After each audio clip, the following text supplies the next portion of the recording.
تیری نسبت نے سواری میری زندگی، تیری نسبت نہ ہوتی تو سگے دنیا ہوتا۔ ہم بھی دنیا کے کتے ہوتے، ہمارے ہاتھوں میں بھی کشکول ہوتے، دنیا داروں سے بھیک مانگتے ہوتے، لیکن ہمارا یہ اعزاز ہے ہم نے جب بھی بھیک مانگی ہے گنبد خضرا کے مکین سے مانگی۔ آج بھی اگر روشنی مانگ رہے ہیں تو اسی در سے مانگ رہے ہیں، ہمیں اور کہیں سے کچھ نہیں مل سکتا۔ مازاں خاتون تیوریاں تو ریم، پیش اقوام جہاں بے چادرے۔ ہر منتائی کی بیٹی سر سے برہنہ تھی، جنگ میں قید ہو کے حضور کے سامنے آئی، آقا کریم نے اپنی چادر اس کے سر پہ ڈھیل لی۔ کسی نے کہا حضور کافرہ ہے، کہا بیٹی تو ہے۔ اقبال اس واقعہ کو بیان کرنے کے بعد کہتے ہیں ما ازاں خاتون تیوریاں ترے، پیش اقوام جہاں بے چادرے۔ حضور ہمارا سر تو اس بیٹی سے بھی زیادہ ننگا ہے، ہم اس بیٹی سے بھی زیادہ برہنہ سر ہے، بے چادر ہوگی، ہمارے سر سے وقار کی چادر اتر چکی۔ کافروں کے سروں پہ رحمت کی چادر ڈھیلنے والے آقا، تیری بارگاہ میں ہم رحمتوں کے ملتجی ہیں کہ امت کو پھر کھویا ہوا وقار دیا جائے۔ تجھ سے فریاد ہے اے گنبد خضرا والے، کعبے والوں کو ستاتے ہیں کلیسا والے۔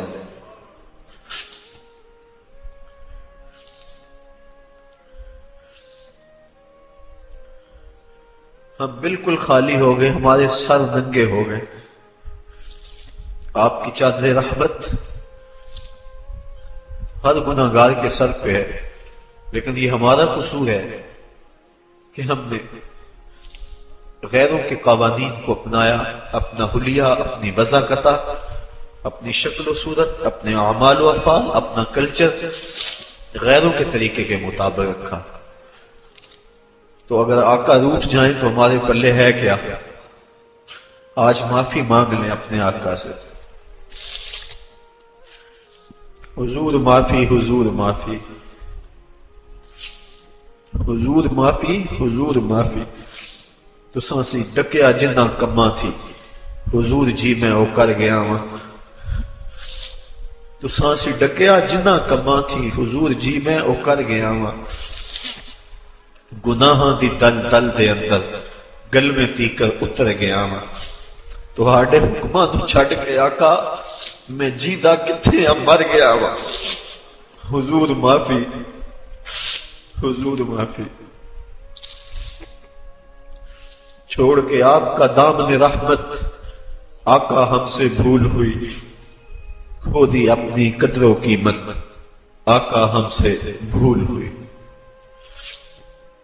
بن گئے سیموں زر کے بندے، تن کے اجلے من کے گندے، لٹ گئی ہم سے فقر کی دولت آقا ہم سے بھول ہوئی۔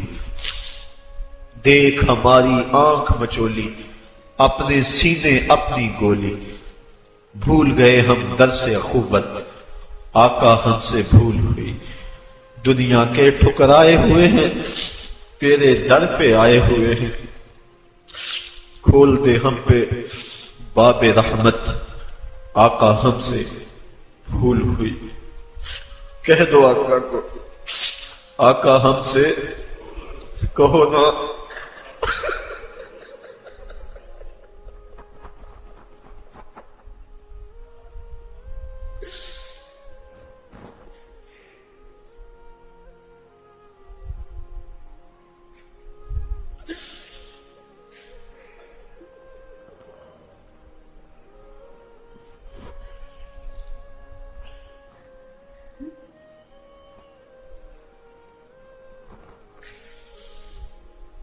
ساری دنیا کے ٹھکرائے ہوئے تیرے در پہ آئے ہوئے، کھول دو اپنا باب رحمت آقا ہم سے بھول ہوئی آقا ہم سے عبور ہوئی. ہم نے اپنے چہرے یہودیوں جیسے بنائے، تیرے محبوب کی سنت کا قتل عام کیا، نالیوں میں پھینکا. قصور تو ہمارے ہیں، مسجدیں ویران ہو گئی. تیرے دین کا تمسخر اڑایا جاتا رہا.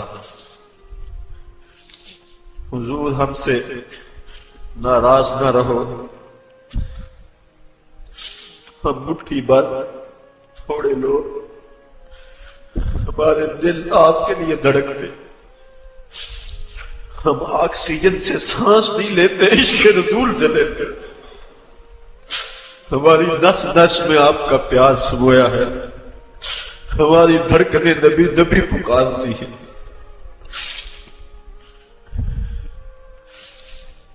ہم سے راضی ہو جائیے. یہ وطن پاکستان، اس کے حکمران ہماری بدعمالیوں کی سزا ہے. ہم نیک ہو جائیں، امت پہ شفقت ہو، اور ہمیں کوئی حضرت عمر فاروق کا جان نشین عطا کر دیا جائے.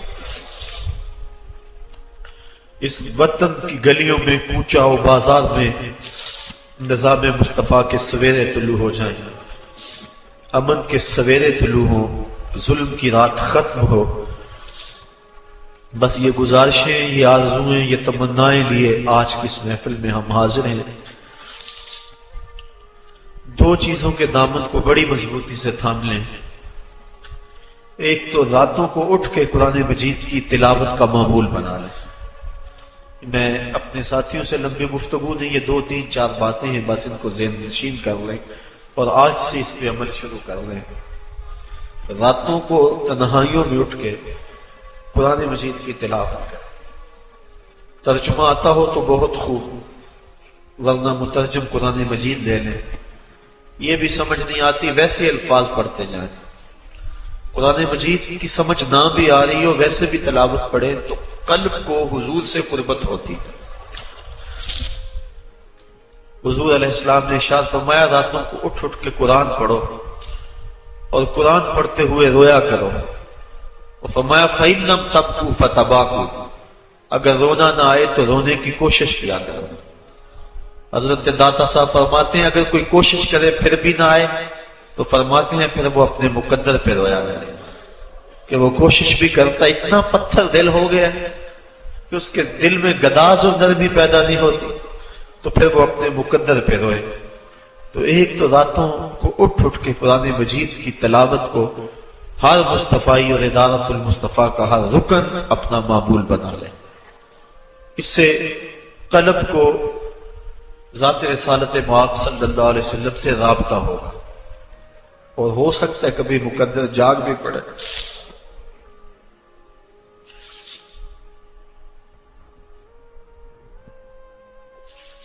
کہاں میں کہاں دکھتے گل، باد صبا تیری مہربانی. کبھی ہو سکتا ہے ایسا جھونکا آئے ٹھنڈا جو اس ناپاک وجود کو اٹھا کے مدینے لے جائے اور حضور کے در پہ حاضر کر دے اور آقا رحمت بری باہیں کھول لے. تو یہ ایک معمول بنائیں، راتوں کو اٹھ کے تلاوت ضرور کریں اور حضور علیہ السلام کی نعت یہ اپنا معمول بنا لیں. حضرت حسان بن ثابت کا لکھا ہوا کلام ہے یاد کر لیں، قصیدہ بردہ شریف یاد کر لیں. اور آج ہی میں دوپہر کو سوچ رہا تھا کہ یہ پہلے مجھے خیال آیا ہوتا تو میں اس کو لکھوا کے فوٹو کاپیاں کروا کے آج تقسیم بھی کر لیتا. حضرت ام معبد نے رضی اللہ تعالی عنہا نے حضور کا حلیہ بیان کیا ہے. ہزاروں شاعریاں اور نثریں اس کی ایک ایک جملے پہ قربان. وہ لے لیں، ہم کوشش کریں گے یہاں سے چھپ جائے. وہ حضور کا حلیہ ایک مرتبہ رات کو پڑھ لیا کرو. جو ساتھی نماز نہیں پڑھتے یہ تو بہت بڑی بدبختی ہے. آج کے بعد اس مجلس میں آنے والا کوئی شخص بھی بے نماز نہ رہے. یہ اپنے رب سے وعدہ کریں. میرے سے کیا وعدہ ہے؟ میرا حکم تو نہیں ہے، یہ تو رب کا حکم ہے. اور ایک بار نہیں 750 مرتبہ دیا گیا۔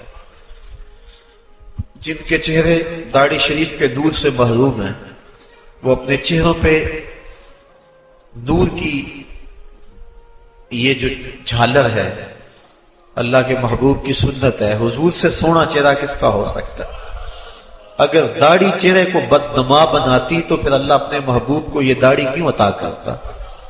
سجائیں جن کی داڑیاں پوری نہیں ہیں سنت کے مطابق، وہ 4 انگل کم از کم پوری کریں۔ امامے کے ساتھ پڑے ہوئے 2 رکعتیں امامے کے بغیر پڑی ہوئی 70 رکعتوں کے برابر ہیں۔ یہ کتنی فضیلت ہے، کم از کم جمعۃ المبارک کو باندھ لیں۔ یہ ہمارا اسلامی کلچر ہے، یہ اسلامی تہذیب ہماری، اس وقت اسلامی کلچر کو مٹانے کے لیے کوشش کی جا رہی ہے، اس لیے ہم اس کا احیاء کریں گے اور پوری قوت کے ساتھ جو ہے مزاحمت کریں گے، اور ہم اپنے عمل سے اسلامی کلچر کی بلندی اور فروغ کا وعدہ کرتے ہیں اپنے عمل سے۔ اور سر پہ پگڑی ہو، سنت سجی ہو اور انسان نظر جھکا کے بازار سے گزر جائے، یہ بھی ایک تبلیغ ہے۔ نہ کچھ کہے نہ تبلیغ کرے، حلیہ یہ ایک تبلیغ ہے۔ امام محمد بن حسن شیبانی جب سر پہ سفید امامہ، سنت کا جامہ، گھوڑے پہ سوار اور بصرہ آئے، یہودی عیسائی جو مناظرے کے لیے تیار تھے، جب انہوں نے امام محمد کے چمکتے ہوئے چہرے کو دیکھا، حضور کی سنت کا یہ پیکر دیکھا، تو جو مناظر تھا اس نے کلمہ پڑھنا شروع کر دی۔ تو مسلمانوں نے کہا تم مناظرہ کرنے آئے تھے اور تم کلمہ پڑھ رہے ہو؟ تو اس نے جواباً کہا میں جب مسلمانوں کے امام محمد کو دیکھا، ان کے چمکتے ہوئے چہرے، روشن پیشانی، سر پہ امامہ، سنت کا جامہ دیکھا، تو میں نے کہا مسلمانوں کا چھوٹا محمد اتنی شان والا ہے، بڑا محمد کیسا ہوگا؟ یہ شان ہے خدمتگاروں کی۔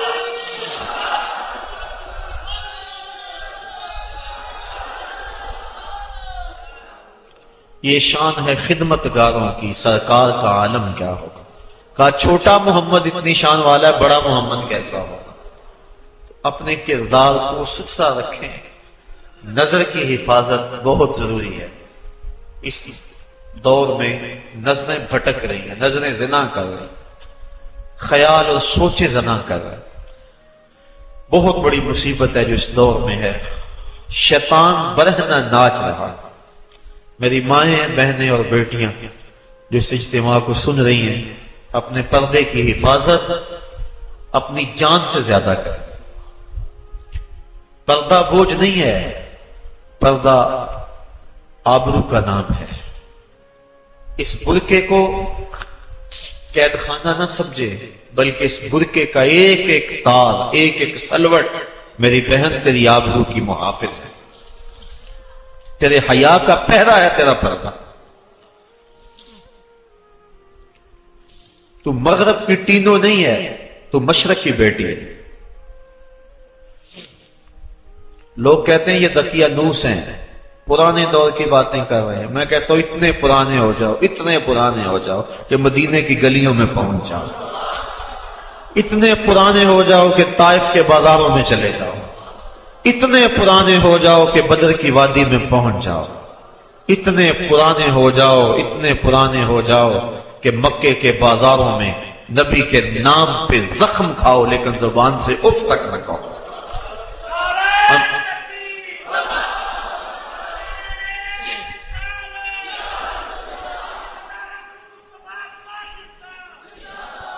ہمیں اس دقیانوسی پہ ناز ہے، اس دقیانوسی پہ ناز ہے۔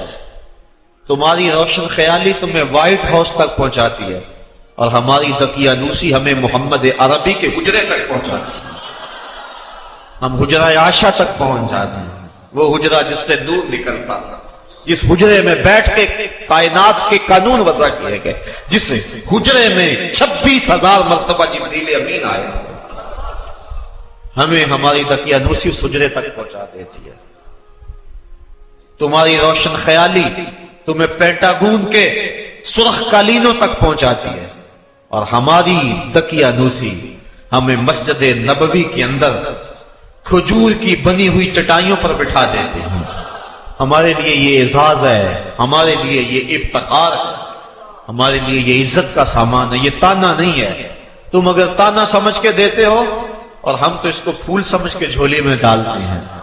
جے کر یار دے ناندا ملے مینا، چولی پا لئیے پشاں سٹیے نا، چولی پا لئیے پشاں تے جے کر یار دی نا دی ملے سولی، چوٹا چوٹ لئیے پشاں ہٹیے نا۔ تو آئیے میں اور آپ اپنی اسی تہذیب کو، اسی کلچر کو، اقبال بھی کہتا ہے اپنی ملت کا قیاس اقوام مغرب سے نہ کر، خاص ہے ترکیب میں تجھے قوم رسول ہاشم۔ اسی ترکیب کو، اسی کلچر اور تہذیب کو اپنے سینے سے لگائیں۔ ادارت المصطفیٰ کا ایک ایک رکن اور اپنے نام کے ساتھ مصطفی لکھنے والا ایک ایک فقیر۔ میں تو کہتا ہوں اس نام کی لاج رہ جائے، کاش کہ حشر کے دن بھی مصطفی کہہ کے پکارا جائے۔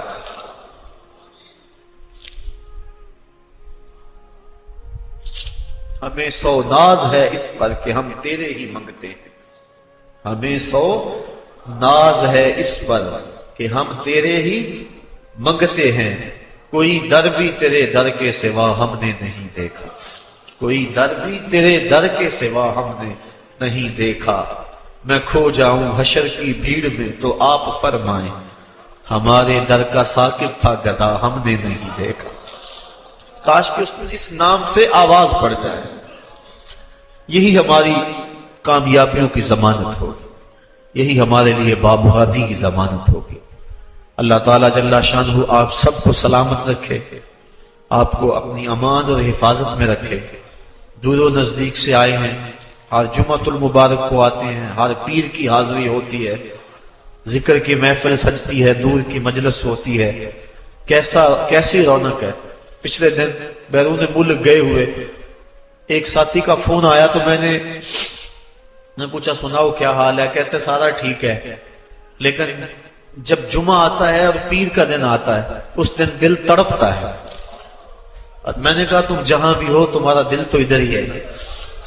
تو یہ کیسی رونق ہے، کیسا ذوق ہے، کیسی جو ہے وہ ایک لذت ہے جو اللہ نے عطا فرمائی ہے۔ میں کدے میں آنے والوں میں کدا مت چھوڑنا، میں کدے میں آنے والوں میں کدا مت چھوڑنا، جینے مرنے کا مزہ کچھ ہے تو میں خانے میں ہے۔ زندگی کی حقیقت اس پیمانے میں، ورنہ کیا ہے زندگی میں؟ جھوٹ، تجل و فریب، تکبر، بخل، ایک دوسرے کو نیچا دکھانے کی کوشش، دولت کے انبار اکٹھا کرنے کے لیے جد و جہد، تگ و تاز، کیا ہے؟ ہر وقت چغلی، غیبت۔ تو جب انسان ایسی مجالس سے دور میں آتا ہے، سر جھکا ہے اور کیا کہتا ہے؟ اللہ، کیسی کیفیت آ رہی ہوتی ہے۔ میں نے ایک روایت میں پڑھا ہے جب کوئی بندہ سالک اللہ کہتا ہے، اللہ تعالیٰ اس کی طرف نظر رحمت سے دیکھتا ہے، اور جب اللہ کسی بندے کی طرف نظر رحمت سے دیکھے اس کے 70 گناہ جل کے راکھ ہو جاتے ہیں۔ یہ اس کی کرم نوازیاں ہیں۔ تو یہ جمعۃ المبارک، یہ پیر کا اجتماع، آنا جانا، کیسی کیفیات ہیں، کیسی لذتیں ہیں۔ اللہ آپ کو سلامت رکھے۔ ہمارے بچھڑے ہوئے پیر بھائی جو اس دنیا سے چلے گئے، آج ان کی قبریں ہماری دعاؤں کی راہیں تک رہی ہوں۔ نماز ظہر سے قبل قرآن خوانی ہوئی، ہمارے ان جملہ ساتھیوں کے لیے جو ہمارے اندر ان مجالس میں موجود ہوتے تھے، آج وہ موجود نہیں ہے۔ ان سب کے لیے اللہ کی بارگاہ میں بصمی میں قلب دعا کہ اللہ ان کی مغفرت فرمائے۔